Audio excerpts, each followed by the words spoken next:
Hoy vamos a compartir una disertación que tiene que ver con un tema que es relativamente frecuente en nuestro medio, pero que se ha enmarcado dentro de otro tema de impacto para nosotros en Latinoamérica sobre todo, que es la muerte fetal y más amplio la muerte perinatal.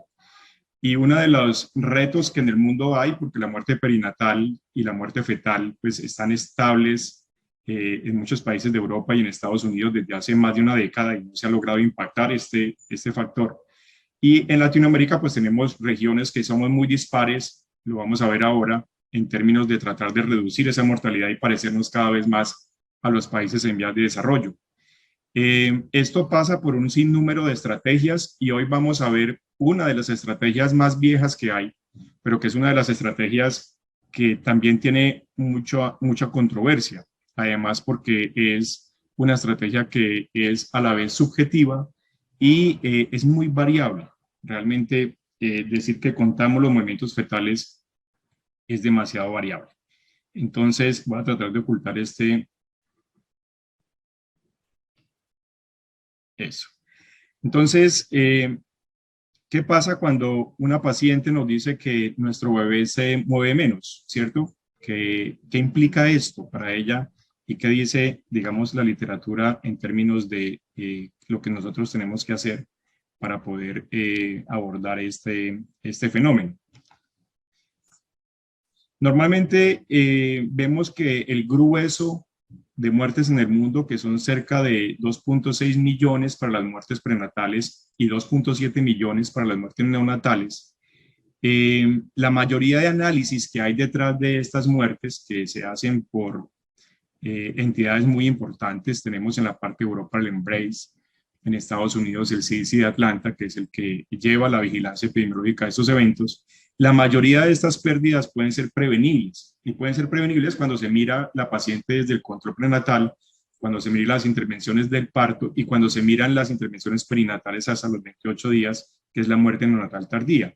Entonces, hay una conclusión muy importante de que la mayoría de esas muertes podemos reducirlas, pero también hay una incertidumbre de qué es lo que nos está pasando en términos de impactar estas cifras. ¿Por qué no logramos reducir estas cifras en nuestros territorios? Generalmente sabemos por este grupo del Embrace, que es el grupo europeo del Reino Unido, que hace esta recopilación y esta vigilancia de la muerte fetal y la muerte perinatal. Hay mucha más incidencia de muerte a medida que tenemos menos edades gestacionales. El riesgo de morir, por ejemplo, entre las 28 y las 31 semanas de una muerte fetal es 77 por 1000 nacidos vivos, es decir, es 1 de cada 3.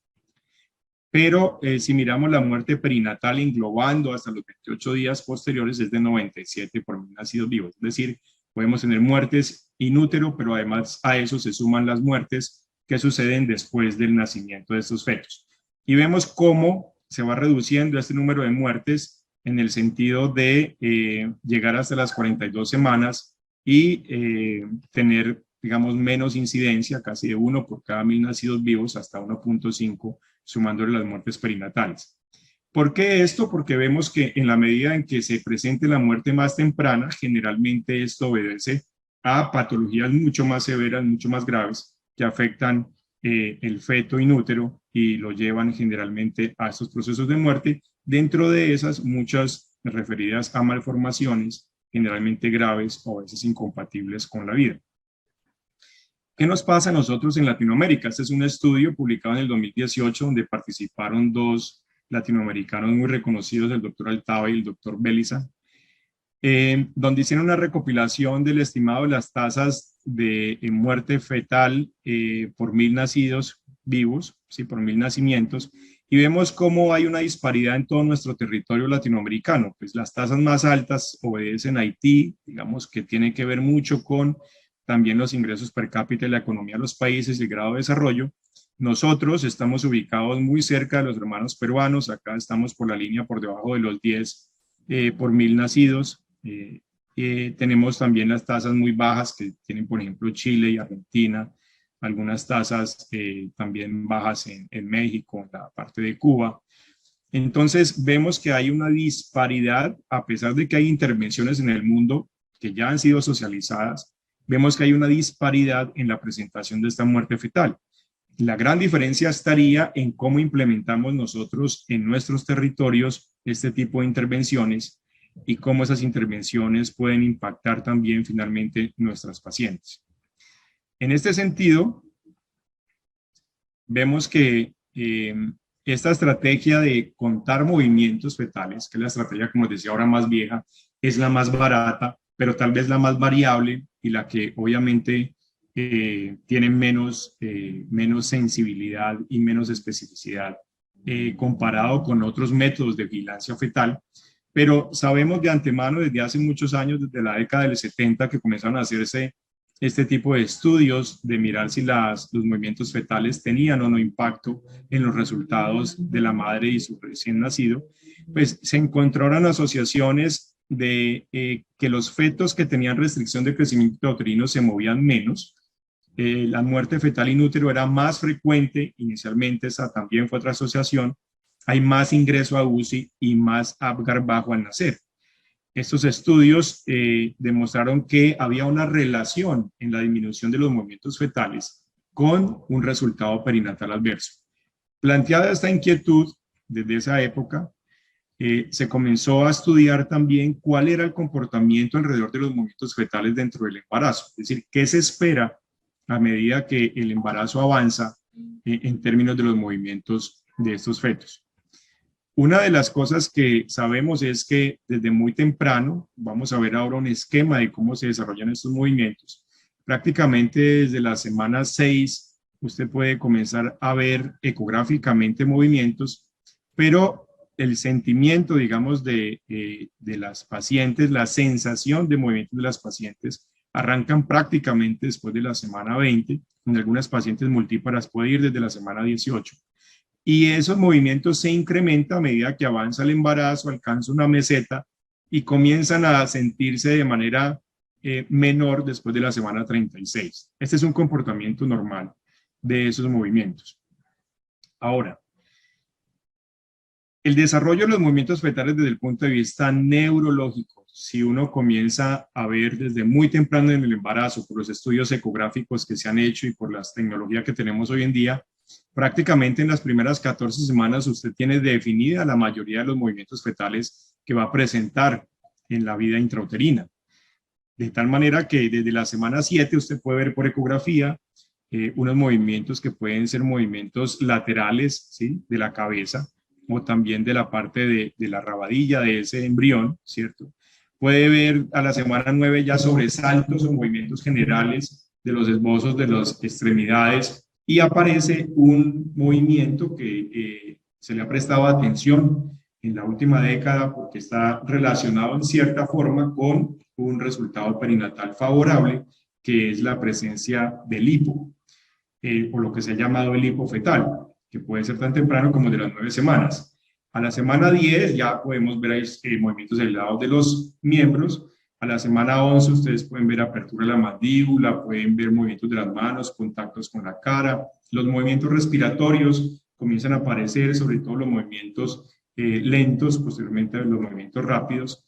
Pueden ver la semana 12 ya sobresaltos, digamos, de ese feto, apertura y cierre de los dedos, pueden ver bostezos y así sucesivamente hasta llegar a los movimientos que son los de deglución y los de succión, también la protrusión de lengua. Entonces vemos que todos estos movimientos están presentes en el feto, pero no todos ellos obviamente son percibidos por la madre.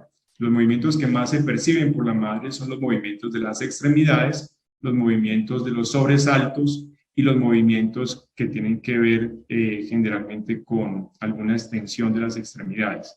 Entonces, este comportamiento, vemos que por esta razón, el conteo de movimientos no es tan fácil. O sea, cuando usted le dice a la paciente, vaya a la casa y cuente los movimientos del bebé y nos avisa si esos movimientos se reducen. Entonces, en la cabeza de la paciente muy probablemente va la idea de que cuántos movimientos tengo que contar, qué tipo de movimientos, cómo debo colocarme y cuánto tiempo debo recolectarlos. Entonces, esto a lo largo del tiempo ha venido depurándose porque han salido diferentes metodologías. Hay unas metodologías de conteos simplemente con tiempo. Ven ustedes aquí un récord desde el 83, desde los estudios de Neldan, que utilizaban solamente 3 movimientos por hora mínimos, por un lapso de 2 horas, hasta pasar por algunas estrategias que llevaron a popularizar el método de Cardiff, que tal vez es el más conocido por todos en el mundo, y que terminaron con las propuestas de Mori Pacquiao,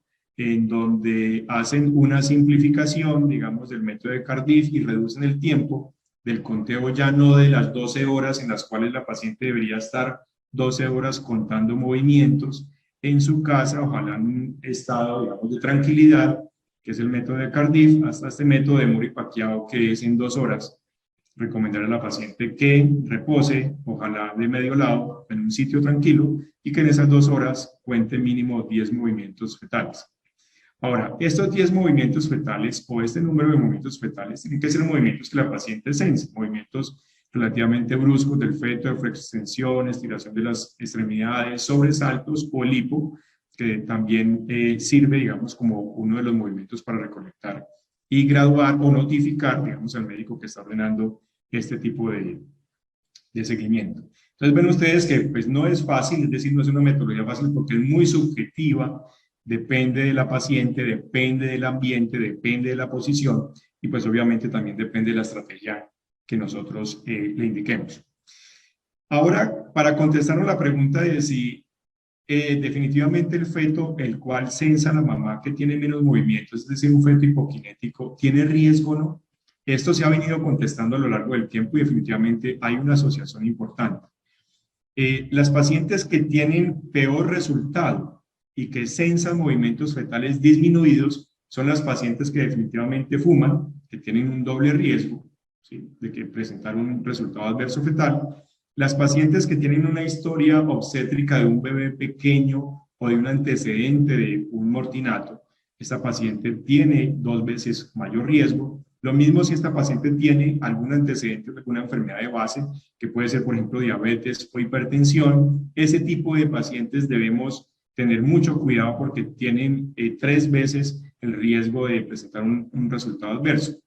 Lo mismo si la paciente nos consulta una vez con disminución de movimientos fetales, esa paciente está a riesgo. Pero ojo si esa paciente nos consulta más de una vez, porque esta paciente se incrementa su riesgo desde 1.9 hasta 8 veces el riesgo de presentar que ese feto tenga un resultado adverso. Lo mismo la asociación que ya conocemos y es clara, y de aquí parte también una asociación importante en la disminución de movimientos fetales, es el link que desde la década del 70 conocemos de que feto que se mueve poco, ojo que ese feto hay que descartarle una insuficiencia placentaria, ¿sí?, o una patología placentaria o una asociación con un feto pequeño o una restricción. Porque estos fetos pequeños son los que tienen más riesgo de tener resultado fetal adverso. Es decir, cuando usted tiene una mamá que consulta por disminución de movimientos fetales y puede observar en el curso del seguimiento ecográfico o en una ecografía transversal hecha en ese momento de que el feto está pequeño o tiene una restricción, ese feto es un feto que hay que seguir de manera muy importante porque tiene un altísimo riesgo, es el mayor de todos, casi 20 veces el riesgo de presentar un efecto adverso. Y lo mismo las ayudas tecnológicas que tenemos ahora, como decíamos ahora, la asociación con insuficiencia placentaria es un término importante para aclarar en esos fetos que se mueven menos. Y tenemos una ayuda que es el índice de pulsatilidad de la arteria uterina en el segundo trimestre. Esto ya nos lleva a un incremento de casi 6 veces el riesgo de presentar un resultado fetal adverso.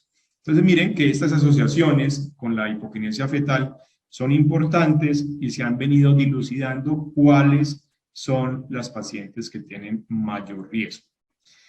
Entonces, a raíz de esas asociaciones viene una serie de estudios tratando de demostrar si implementar en nuestros medios una secuencia sistemática en todas las pacientes de que las pacientes cuenten sus movimientos fetales para reducir mortalidad fetal, es una pregunta que ha suscitado estudios muy grandes. ¿sí? Esta es una asociación, un estudio que se hizo a raíz de esas inquietudes, en el cual se demostró en este grupo del Reino Unido, la Universidad de Manchester, donde hicieron unos estudios de placenta y trataron de evaluar si estas placentas en los fetos de madres que refirieron disminución de movimientos fetales eran diferentes de las madres que no refirieron disminución de los movimientos fetales. Y este estudio, que es un estudio muy bonito, en donde se hizo un estudio histopatológico con inmunohistoquímica y marcadores placentarios, pudieron demostrar cómo, por ejemplo, el número de capilares en las vellosidades terciarias, que son las vellosidades que intercambian ya el gas y los nutrientes, miren cómo en los fetos que tuvieron disminución de movimientos fetales se ve más vellosidades, más pálidas, más blancas, con menos capilares comparados con los controles, y esto fue estadísticamente significativo, esa diferencia. Igual si se compara, por ejemplo, la presencia de trofoblasto como un porcentaje importante de esas vellosidades, si uno compara los controles normales con los fetos que tuvieron disminución de movimientos fetales, y aún más los fetos que tuvieron disminución de movimientos fetales y un resultado perinatal adverso, ven ustedes cómo hay una asociación estadísticamente significativa en esa reducción de la presencia del trofoblasto invadiendo esas vellosidades. Entonces, adicionalmente en este estudio compararon los nudos sincitiales, estaban mucho más referidos, es decir, esto es un reflejo de apoptosis de ese trofoblasto en las vellosidades, y ven ustedes cómo en el grupo de fetos que tuvieron disminución de movimientos fetales fue muchísimo mayor comparado con los controles. Y una medida adicional que hicieron de función placentaria, que es medir el sistema de actividad de transferencia de aminoácidos, ven ustedes cómo en las placentas normales esa actividad tenía una concentración muy importante por picogramo de tejido, por miligramo de tejido, perdón, comparado con los fetos que tuvieron disminución de movimientos fetales, y mucho menos actividad en los fetos que tuvieron disminución de movimientos fetales, pero además presentaron un efecto perinatal adverso. Entonces, en este estudio podemos concluir que hay una asociación muy importante entre esa disminución de movimientos fetales con la presencia de placentas diferentes en esas pacientes comparado con los controles normales. Ahora, lo que les mencionaba ahora de la alteración del Doppler de la arteria uterina, pues este estudio del grupo del profesor Tilaganathan, que es una persona muy conocida además por las publicaciones que ha hecho y los estudios que ha hecho en preeclampsia, últimamente tratando de cambiar la teoría de lo que teníamos de preeclampsia en su centro en St. George, en la Escuela Médica de St. George, en el Reino Unido. Este grupo hizo un estudio en el cual ellos evaluaron precisamente en el grupo de pacientes con disminución de movimientos fetales comparado con un grupo de no disminución de movimientos fetales, la posibilidad de que el Doppler de las arterias uterinas estuviera alterado, y la comparación que se hizo en ese índice de pulsatilidad comparando los múltiplos de la mediana demostró que hay un incremento en el índice de pulsatilidad en estos pacientes. Así muchas veces el índice de pulsatilidad no esté por encima del valor o rango patológico, pero cuando compararon ellos esos múltiplos de la mediana y compararon más de 1.5 veces el múltiplo de la mediana, este resultado fue exactamente igual. O sea que había mucho más compromiso en el grupo de disminución de movimientos fetales y comparado con el grupo que no presentó disminución de movimientos fetales. En este grupo pues no había, digamos, un poder del estudio para demostrar una diferencia estadísticamente significativa en términos de los mortinatos en esa ocasión. Pero plantearon ya una asociación y la utilidad de pronto de estas velocimetrías por Doppler para poder tratar de distinguir sobre todo pacientes que pudieran estar más a riesgo de presentar un resultado adverso, una muerte fetal, en las pacientes que pudieran tener una alteración del Doppler versus las que no tengan una alteración del Doppler fetal.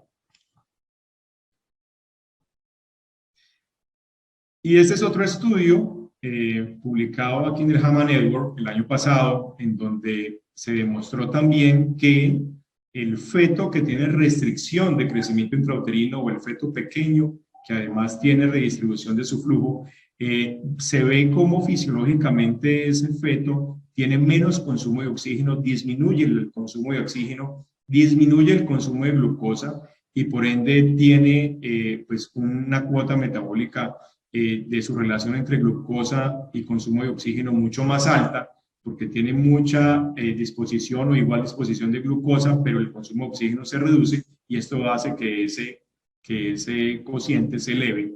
Y por ende, este estudio demuestra que el feto que tiene restricción de crecimiento intrauterino disminuye su tasa metabólica, pero es como una estrategia de vida. Es decir, él se queda quieto, disminuye sus movimientos y de esa manera, al tener menos movimientos, pues hace menos consumo de oxígeno y menos gasto de energía. Y, como le dice el estudio, pues es su estrategia para tratar de sobrevivir ante una noxa externa que puede ser placentaria o de otro origen. Pero es muy importante que tengamos en cuenta además lo siguiente. Cuando nosotros recibimos pacientes en urgencias que llegan por una disminución de movimientos fetales, no podemos dedicarnos a la valoración puntual de evaluar la última ecografía. ¿Por qué? Este estudio, publicado este año en marzo, que se lo recomiendo, es un artículo de revisión de consenso muy grande sobre el manejo de restricción basada en evidencia. Nos llama la atención sobre dos cosas importantes. Si usted revisa la ecografía de esa paciente, que puede ser esta paciente del triángulo anaranjado, puede que esa paciente clasifique ese feto como un feto normal porque todavía está dentro de los percentiles adecuados.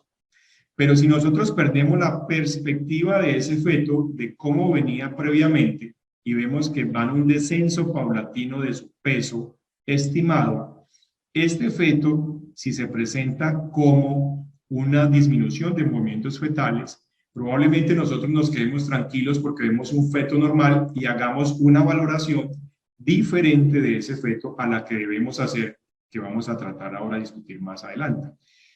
Este feto tiene un altísimo riesgo de complicarse, ¿sí? De complicarse, y no lo vamos a saber si no lo incluimos dentro de un grupo de fetos que viene afectado crónicamente y disminuyendo su peso. Distinto a este feto que vemos en los circulitos azules, porque es un feto que es pequeño, pero que viene con una tasa de crecimiento normal, ¿cierto?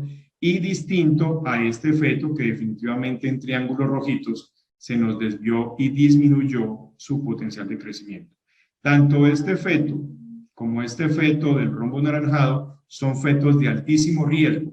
Por eso no solamente debemos dedicarnos a clasificar en el momento de la consulta de la paciente si ese feto es adecuado para la edad gestacional o pequeño para la edad gestacional con la última ecografía, porque es una mirada transversal, ¿sí? Y perdemos la posibilidad de mirar la tendencia de ese feto y su potencial de crecimiento.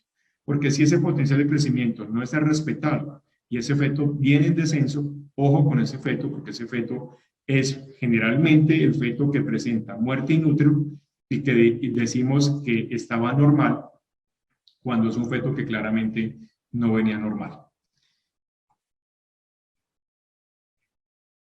Entonces, dada todas estas asociaciones y esas clasificaciones de factores de riesgo, pues los estudios que se han hecho desde la década del 70 hasta ahora han intentado plantear si incluir una estrategia de conteo de movimientos fetales de manera rutinaria en la población de las embarazadas sirve para disminuir sobre todo mortalidad fetal.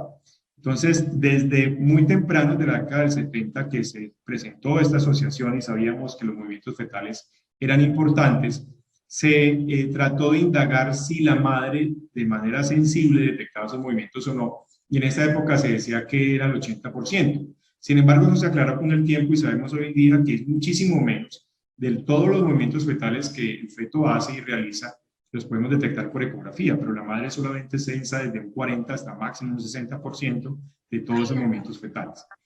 En 1987, el grupo de Valentín hizo un estudio inicial tratando de mostrar los resultados de las mujeres que percibían disminución de movimientos fetales, y en estos estudios comenzaron a presentarse asociaciones muy importantes, pero no había claridad y no hubo claridad de demostrar si hacerlo de rutina en todas las pacientes comparado con pacientes que llevaban un control normal, era beneficioso porque no demostró diferencias. Posteriormente, este estudio que fue de Whitty y Garfinkel, tratando de hacer en el 91 una distinción en sí, en poblaciones incluso de bajo riesgo, conteo de movimientos fetales, podían demostrar si había un beneficio para disminuir estos riesgos, y este estudio tampoco demostró un efecto positivo hacerlo de rutina en la población de bajo riesgo. En el 98, este estudio, que es un estudio aún más grande, trató de establecer si contar movimientos en tercer trimestre en las pacientes de manera también rutinaria podía reducir el riesgo de muerte, y no tuvo un resultado, digamos, significativo importante. Es decir, hasta ese momento sabíamos que era importante contar los movimientos, pero hacerlo de manera rutinaria como se planteó en las poblaciones no dio un resultado, digamos, positivo hasta ahora.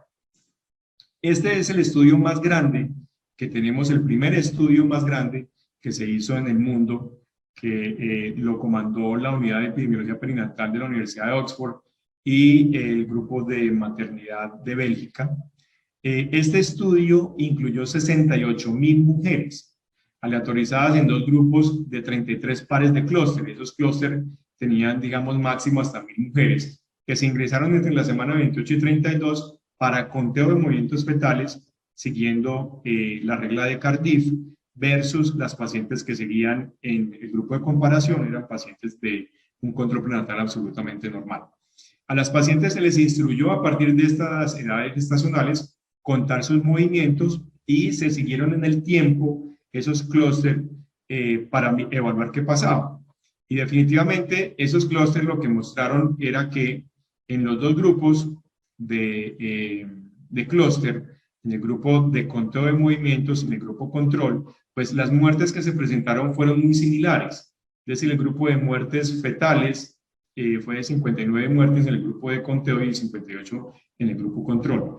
Y prácticamente ven ustedes que ninguna de las evaluaciones tuvo ninguna diferencia en los dos grupos. Todos los intervalos de confianza cruzaron la medida de asociación nula, y por ende no se pudo establecer tampoco diferencias en el conteo de esas pacientes en ninguno de los dos grupos. Este estudio, digamos, no pudo demostrar para implantar, digamos, esta medida de rutina en el mundo de conteo de movimientos en un control prenatal normal. Posteriormente viene el estudio sueco. Es un estudio que implementó una metodología incluso que ellos llamaron en Maifeld-Mills, un método nuevo que implementaron para conteo de movimientos, no siguiendo la regla de Cardiff ni ninguna de las reglas propuestas por Moore.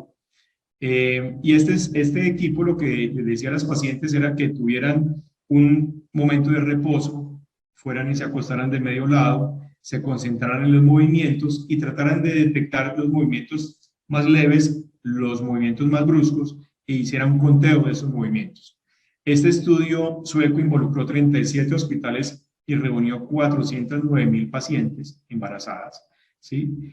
Hizo de estas 409.000, 157.000 tuvieron partos durante el periodo de control, que tuvieron tres momentos de ese estudio. Este estudio empleó una metodología importante, que era esos clústeres de pacientes o grupos de hospitales los tenían en intervención, en un periodo de intervención, un periodo que llamaron de washout o lavado, donde no hicieron ninguna intervención, y un periodo de control. Y durante los 3 periodos recogieron información de qué pasaba entre el grupo de control y el grupo que estaba en intervención.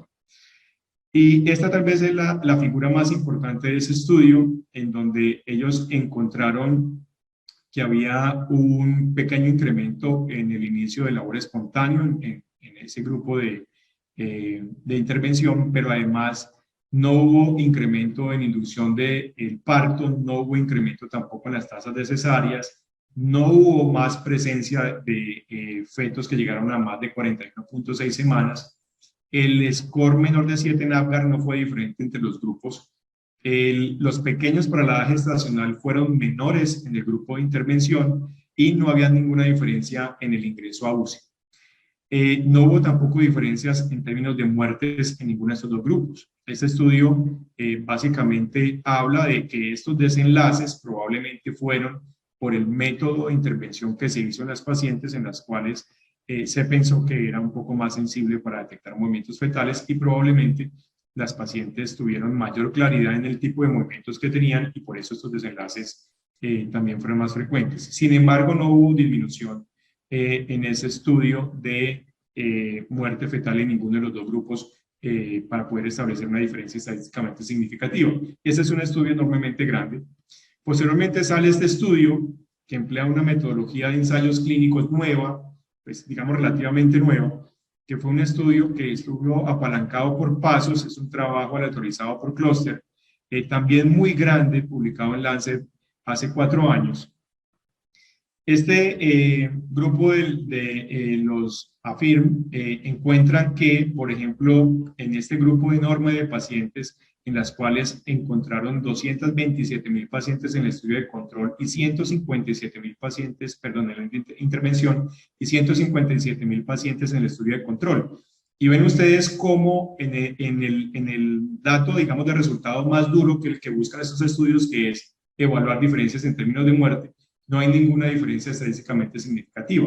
Tanto que en este grupo el intervalo de confianza inicialmente planteó 5 menos muertes en el grupo de intervención, pero el intervalo de confianza fue de 11 menos muertes a 3 muertes más. O sea, el intervalo de confianza no es significativo.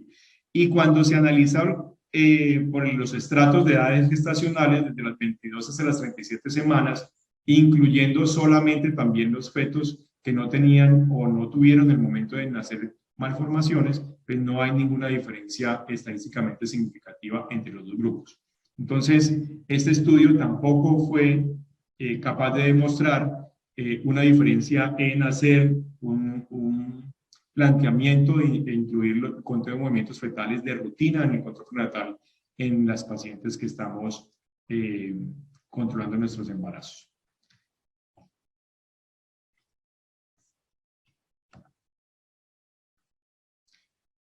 Este estudio fue un estudio que salió posterior al estudio AFIRM, es un estudio del año pasado, de hecho, viendo que todos estos estudios enormes que se habían hecho no habían podido demostrar diferencias en términos de establecer si la rutina de conteo de movimientos fetales podía demostrar una disminución en la mortalidad fetal, y trataron de plantear un estudio distinto, diferente, basado en una percepción de movimientos mucho más pragmática, que era simplemente preguntarle a la paciente si sentía mover su bebé normal o lo sentía menos o lo sentía de manera brusca.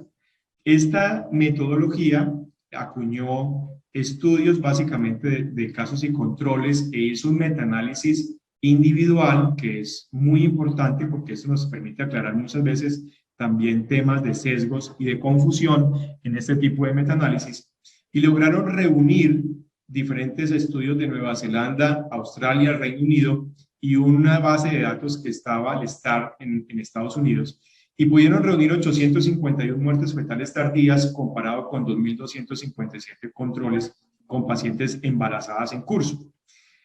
Este estudio, digamos que incluyó estos 4 estudios en esa bolsa, que fueron los que estábamos mencionando: el estudio neozelandés, el estudio australiano, este estudio del Reino Unido, el MINES. Entonces está el TAS, el MSCS, el MINES, y una encuesta internacional que era la estadounidense, que era el STARS.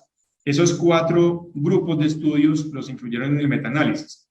Y la tabla más importante de ese estudio fue esta, donde ustedes pueden ver, comparado por estratos de edad gestacional, los menores de 32, de 33, 36 y mayores de 37, cuando ellos hacen el análisis en esas pacientes que presentaron mortinatos comparados con las pacientes en embarazos en curso, ven que cuando la paciente dice que tiene un incremento o fuertes movimientos en el feto, definitivamente hay una reducción del riesgo de mortalidad en esas pacientes de manera importante.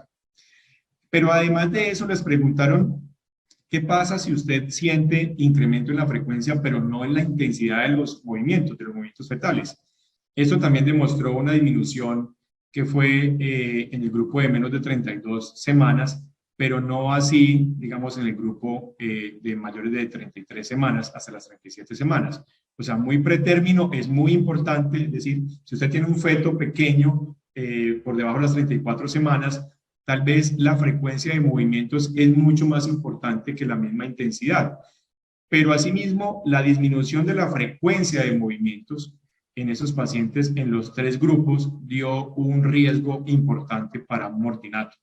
Entonces, este estudio, digamos, comparando directamente esas dos poblaciones, demostró este tipo de asociaciones. Si la paciente no estaba segura, pues no pasó nada, es decir, no había ni mayor ni menor riesgo, es decir, cuando ya no estaba segura y el grupo de comparación fue la misma fuerza o frecuencia de los movimientos.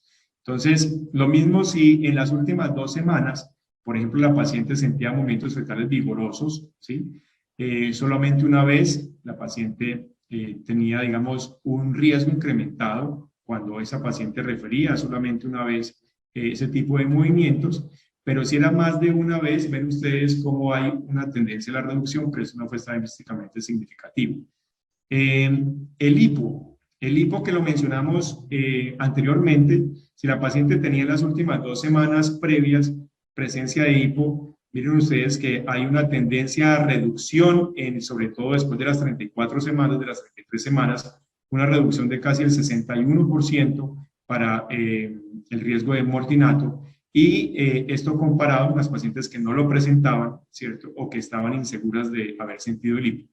Entonces, el hipo en este estudio se resalta como un parámetro que puede estar asociado también a la posibilidad de tener menos riesgo de mortalidad fetal inútil.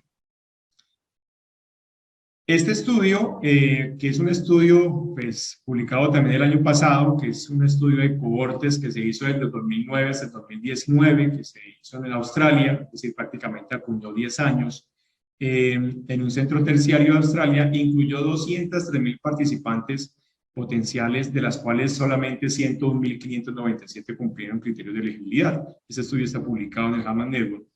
Y lo que ellos intentaron hacer era evaluar también los resultados de muerte fetal, muerte in útero, en los que presentaron disminución de movimientos fetales, pero además hicieron una aclaración muy importante.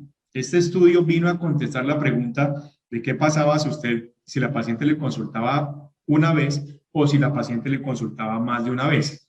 Y ven ustedes de manera importante cómo hay un incremento en la medida de asociación en el riesgo de mortinato, ¿sí? Desde primera vez que pasa de 0.33 hasta más de una vez que pasa a 1.62. Más de 2 veces presentaciones pasa a 4.96. El intervalo de confianza no es estadísticamente significativo, pero lo que sí podemos ver es una tendencia en la medida de asociación, probablemente porque el poder del estudio no fue suficiente para establecer esta diferencia. Pero así hay una tendencia muy clara en esta última medida de asociación de que esa paciente, en la medida que nos consulte recurrentemente por el riesgo de disminución de movimientos fetales o con disminución de movimientos fetales, debemos estar muy atentos porque es probable que ese feto termine muy mal. Hasta aquí conclusiones. De todo este recorrido histórico, entonces, lo que tenemos claro es que nosotros no podemos incluir de manera rutinaria el conteo de movimientos fetales a todas las pacientes. Hay que seleccionar las poblaciones, hay que seleccionar las pacientes con riesgo. En esas pacientes con riesgo, muy probablemente sí es importante que el conteo de movimientos se incluya de manera rutinaria como una de las medidas adicionales a la vigilancia fetal que nosotros hacemos. Esta publicación desde el 2004, por ejemplo, ya el doctor Smith lo decía, dice, los profesionales de la salud ya deberían recomendar el conteo de rutina de movimientos fetales, pero las mujeres embarazadas deben seguir siendo conscientes de esto. Sería razonable guiarse principalmente si la paciente estuviera más tranquila en el momento de la evaluación, ¿cierto? Y definitivamente esta guía que él menciona en esa época refuerza la limitación del monitoreo de movimientos fetales y muchas veces esto debe estar más centrado en el paciente, ¿sí? En la paciente, y debería evitar que nosotros de pronto caigamos en una falsa calma en pacientes que no nos reportan disminución de movimientos fetales, pero que aún así están a riesgo. Entonces, esto, digamos, es una llamada de atención muy importante. Y entonces, la pregunta que sigue es, ¿qué hacer? O sea, ¿qué hacemos cuando la paciente tiene una disminución de movimientos fetales? ¿Cómo la abordamos en el servicio de urgencias o cómo la abordamos en un servicio de maternidad?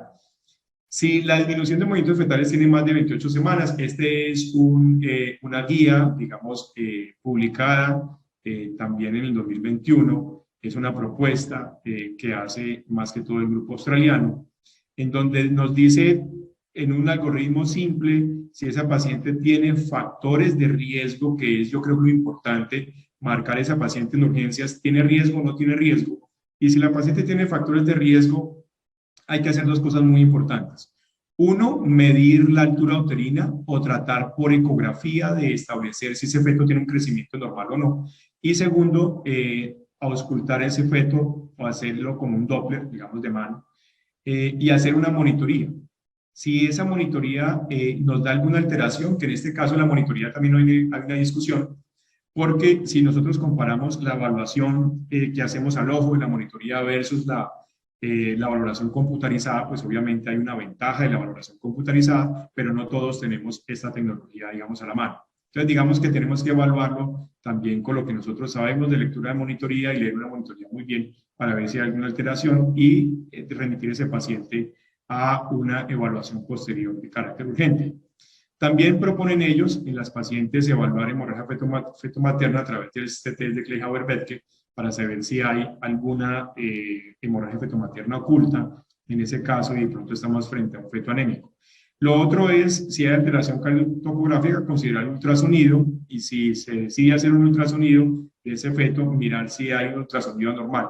Este ultrasonido anormal incluye, además de la biometría, la valoración Doppler de ese feto y la valoración Doppler de arterias uterinas para determinar si hay una alteración, digamos, también en la hemodinamia de este feto. Este es un algoritmo sencillo, digamos que es lo que nos invita, digamos, a hacer en los servicios de urgencias, pero tal vez de todos los algoritmos, digamos, que pude extraer de la literatura, este tal vez es el más completo, que es el algoritmo de los suecos, donde hacen una diferenciación muy importante en la paciente en el momento de la presentación. Y vuelven e insisten en que esa paciente debe incluirse su historia, identificar los factores de riesgo, ¿cierto? Y además de eso debe delimitarse las medidas de crecimiento de ese feto, ojalá por cartas customizadas, pero pues nosotros no tenemos cartas customizadas para evaluar los fetos por ecografía. Tenemos pues las cartas ecográficas recientes del Studying Growth, que es con lo que generalmente hacemos, o las cartas locales, por ejemplo aquí en Colombia que tenemos unas cartas locales y lo hacemos nosotros con esas cartas. Entonces, cuando la paciente se presente, aclarar esas dos cosas, es decir, tiene factores de riesgo y fuera de eso estamos frente a un feto que está creciendo normal, y aquí, digamos, detener un momento en resaltar lo que decíamos ahora. Si el feto es normal, no es la mirada transversal de ese día de la ecografía, sino tenemos que hacer el récord de cómo viene ese feto y cuál es su potencial de crecimiento. Porque así no tengamos un feto pequeño en el momento de la ecografía, pero si el potencial de crecimiento viene en descenso, ese feto necesita una valoración adicional porque es un feto a riesgo. Entonces, aquí tenemos la división de menos de 24 semanas, ¿sí? Hasta antes de las 26 semanas. En estas pacientes muy pretérminos se ausculta con Doppler. Si, digamos, si el feto no se ha chequeado, digamos, antes de las 24 semanas o tiene una escala normal, pues ese feto necesita ser referido a una clínica perinatológica, incluso para demostrar que el feto no tenga una afección neuromuscular. Es decir, pueda que ese feto no se mueva porque tenga, por ejemplo, una artrogriposis o tenga alguna alteración neurológica importante. Si este feto se ve bien por ecografía, pues esa paciente debe ser derivada, digamos, a su casa. Distinto a si el feto está más allá de las 26 hasta las 39 semanas. Si la paciente consulta, y lo que me gusta de esta guía es que diferencia, por ejemplo, si es un primer episodio de disminución de movimientos fetales, ¿sí? Si esa paciente tiene una cardiotopografía normal, es decir, monitoreo normal, y no tiene ningún otro factor de riesgo, esta paciente debe ir a un cuidado prenatal normal, ¿sí? Si la monitoría alterada, esta paciente debe pasar una evaluación más profunda. Y si la paciente tiene factores de riesgo o presenta una restricción de su crecimiento, la paciente debe ir a un ultrasonido completo.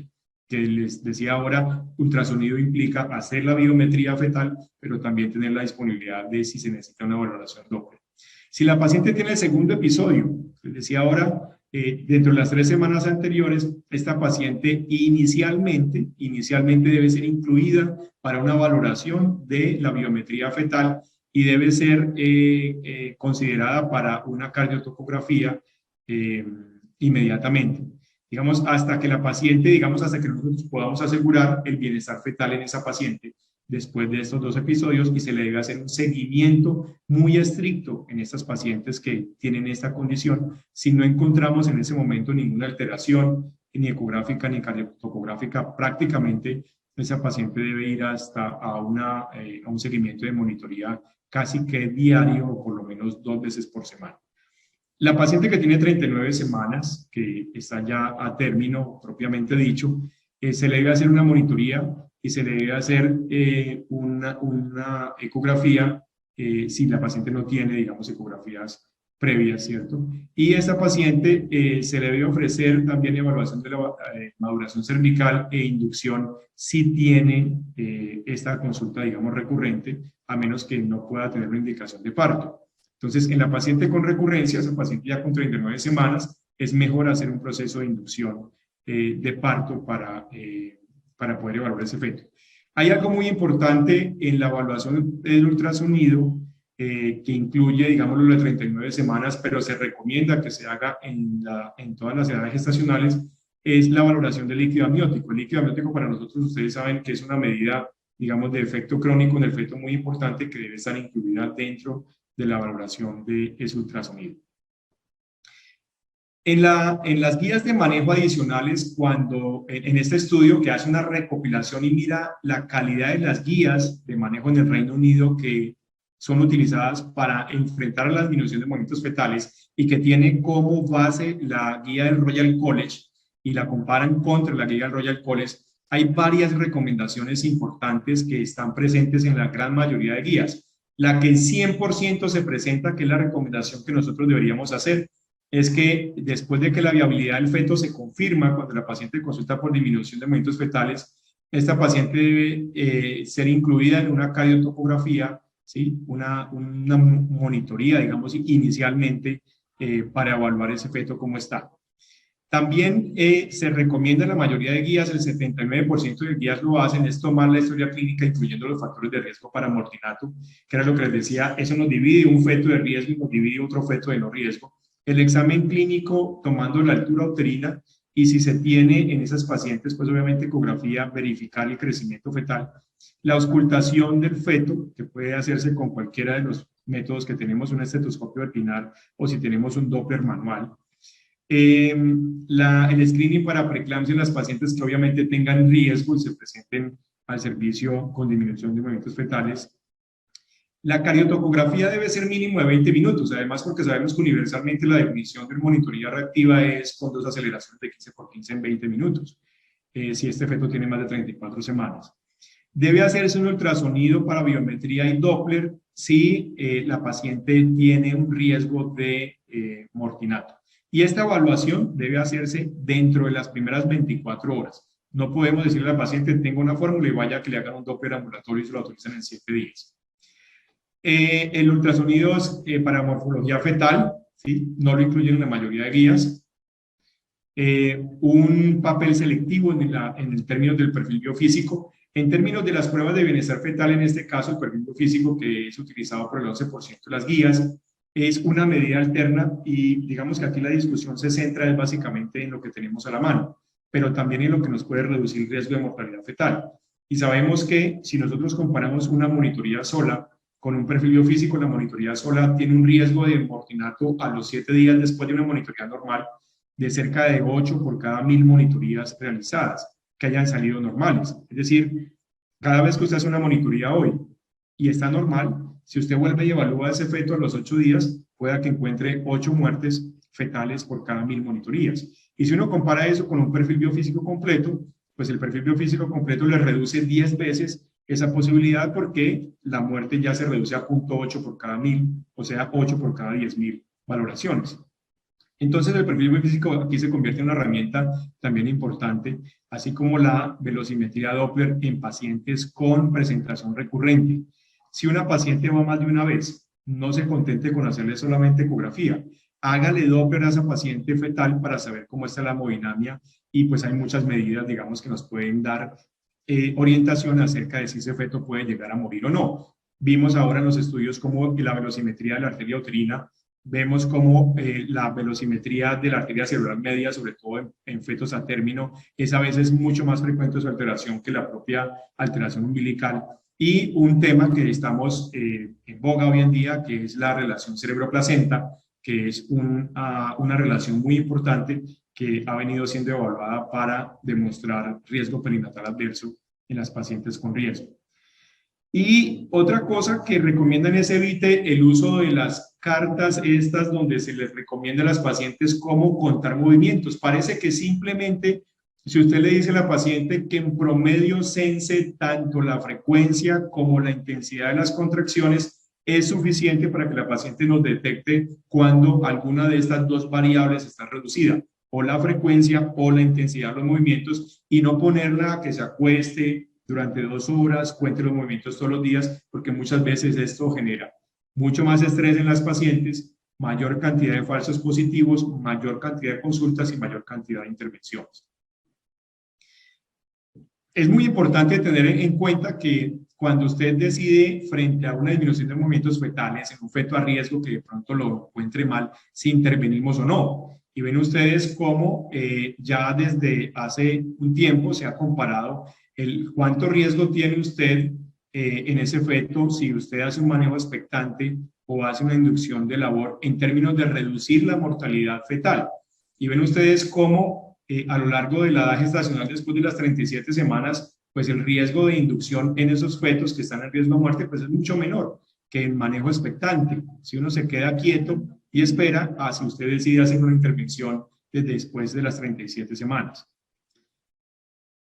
Ahora, para ir finalizando también, ¿qué sigue? ¿Qué nos queda, digamos, en este estudio? Hay un estudio que se publicó el año pasado nuevo, que no lo incluí acá, que es del grupo del profesor Berghela, que todos conocemos, el grupo de Sacconi, que es un estudio muy grande que se hizo en colaboración con los italianos, en donde prácticamente ellos, en la evaluación que hacen, no pudieron demostrar tampoco una intervención rutinaria de control de movimientos fetales frente a hacer un control prenatal normal con la advertencia en pacientes de riesgo. Y tal vez en esa valoración fetal, en esos fetos que llegan con disminución de movimientos fetales que tienen alteración ecográfica o disminución del potencial de crecimiento o son pequeños, este punto de la razón cerebro-placenta como un indicador de parto en las pacientes que tienen reducción de movimientos fetales es el estudio CEPRA.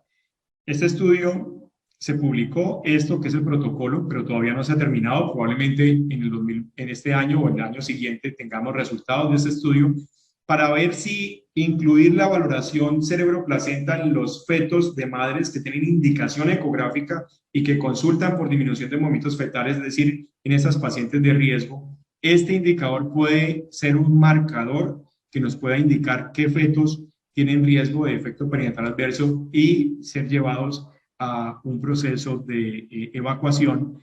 Todavía, digamos, queda abierta esa posibilidad. Esto vendría a completar, digamos, los algoritmos de evaluación ecográfica en esos fetos que tienen indicación. Entonces, para concluir hasta acá, el conteo de movimientos fetales sigue siendo importante como una medida, digamos, barata, como una medida universal. Tal vez la metodología que sigue siendo más pragmática es simplemente decirle a la paciente cuente sus movimientos y sense disminución de la frecuencia o disminución de la intensidad. Y cuéntenos esa disminución, o sea, díganos esa disminución. Y una vez con esa información, yo lo que debo hacer es distinguir esa paciente entre una paciente de bajo riesgo y una paciente de alto riesgo para orientar también mis intervenciones. No quedarnos contentos solamente con una monitoría fetal, porque la monitoría fetal, en términos de la discusión de su rendimiento, pues sabemos que obviamente tiene un valor predictivo negativo alto, pero el valor predictivo positivo es muy bajo. y que un feto puede compensar su noxa crónicamente y darnos una monitoría reactiva y ser un feto que crónicamente está afectado. Por eso, la valoración de la monitoría y la valoración del líquido amniótico a través de un perfil biofísico o un perfil biofísico modificado puede ser una alternativa muy importante en nuestros servicios de urgencias para evaluar un parámetro agudo y un parámetro crónico. Y definitivamente en la paciente con riesgo, que es la conclusión final, en esa paciente con riesgo de una muerte fetal debemos incluirla en un proceso de valoración cardiotopográfica y en un proceso de valoración ecográfica, incluyendo la necesidad de Doppler en esa paciente. Finalmente, las asociaciones que veíamos al principio, con una disminución de movimientos fetales, tenemos que buscar en el fondo de que esa paciente no tenga una insuficiencia placentaria o una alteración placentaria en ese feto. ¿Y cómo hacemos nosotros demostración de insuficiencia placentaria? Pues tendríamos una opción, es hacer una monitoría con estrés para poner ese feto bajo contracciones, o la otra es la valoración ecográfica y con ayuda del Doppler. Entonces, digamos esto para la reflexión. Muchas gracias por la atención. Aquí termina esta primera intervención.